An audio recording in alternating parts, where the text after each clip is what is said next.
CM Nayab Saini को नहीं मिल रही है सेफ सीट। कहां से चुनाव लड़ने वाले हैं नायब सैनी? जी हां, इन दिनों सबसे बड़ी चर्चा इस बात की है कि सूबे के मुखिया नायब सैनी कहां से विधानसभा चुनाव लड़ने वाले हैं। चर्चा में फिलहाल तक रहा कि या तो नायब सैनी करनाल से चुनाव लड़ सकते हैं या फिर लाडवा विधानसभा सीट से। ये भी कह सकते हैं कि नायब सैनी के चुनाव लड़ने बाबत अभी तक सीट फाइनल नहीं हुई है।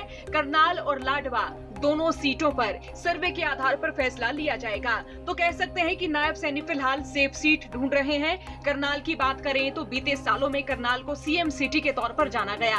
पिछले 2 चुनाव में करनाल में बीजेपी के पक्ष में माहौल रहा है और यहां से बीजेपी सुपर पावर बनकर भी उभरी है।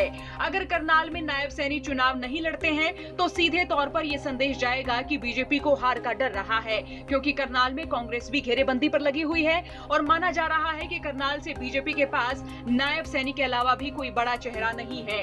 हालांकि बीजेपी यहां से किसी पंजाबी चेहरे और नायब सैनी को चुनाव लड़ाने पर आकलन कर रही है, लेकिन सवाल तो ये है कि नायब सैनी को मनोहर लाल खट्टर की पावर का भी सहारा मिलेगा तो वो अपनी सीट फाइनल क्यों नहीं कर पा रहे हैं। अगर नायब सैनी करनाल से चुनाव नहीं लड़ते हैं तो यहाँ की सभी विधानसभा सीटों पर बीजेपी पर बड़ा डेंट भी पड़ता नजर आ सकता है।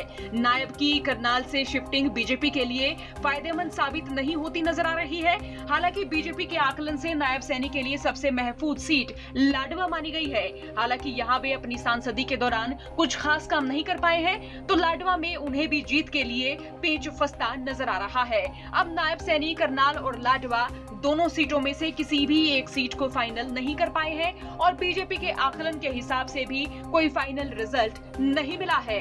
अब आपका नायब सैनी के चुनाव लड़ने बाबत और इन सीटों बाबत क्या कुछ कहना है, कमेंट बॉक्स में राय रखें। साथ ही चौगरदा की खबरों के लिए बने रहिए हरियाणा तक के साथ। ब्यूरो रिपोर्ट हरियाणा तक।